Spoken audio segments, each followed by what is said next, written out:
Thanks so much, Mr. Chairman, for holding this important hearing today on the devastating drought that we're living through in the West.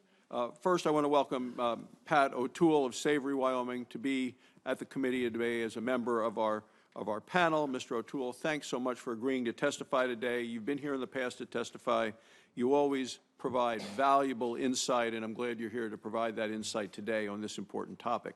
Mr. Chairman, I'm going to give a more extensive introduction of Pat, who is formerly a member of the Wyoming legislature, when we get to that point in terms of the witness testimony. Extreme drought is a serious concern to all Westerners, but especially to small rural farming and ranching communities in Wyoming.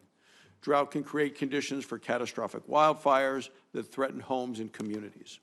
According to the National Interagency Fire Center, over 27,000 wildfires have already burned close to 2 million acres this year, and it's all across the country.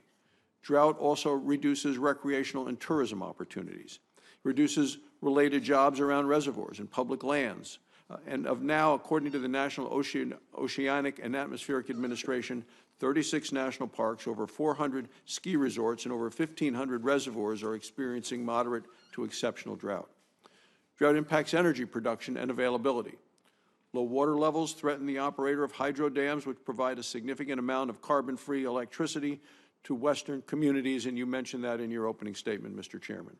Lack of water availability also threatens hydraulic fracturing. This is a process which produces abundant supplies of clean, natural gas. Drought denies water to vital grazing lands and alfalfa fields necessary for feeding and raising cattle.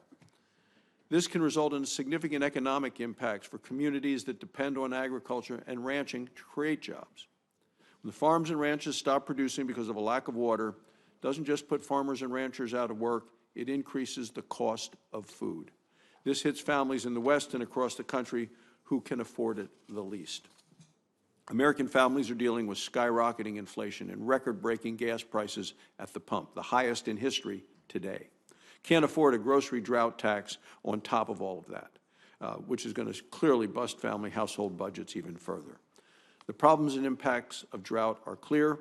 What Westerners need are solutions. This means we need solutions to help upper basin states like Wyoming be in compliance with their obligations to other Colorado River Basin states. These solutions include providing flexibility in the operation of Bureau of Reclamation facilities to better manage available water resources. We also need to develop better data to understand how much water our state and other states are using and account for that use. Improved data is going to help us understand what the drought is doing to our states and to our water users all across all sectors. Better forecasting data will also identify drought-related problems before they arise.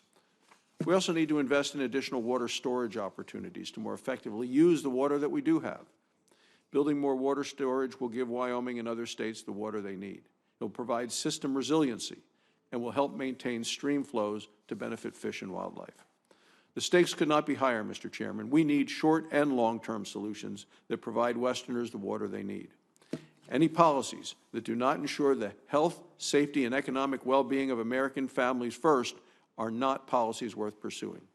More water storage, improved federal flexibility, better data, and improved forecasting can help accomplish these goals. Upper and lower basin states benefit from working together to address the drought and accomplish these goals. Again, thank you, Mr. Chairman, and I look forward to hearing from the witnesses.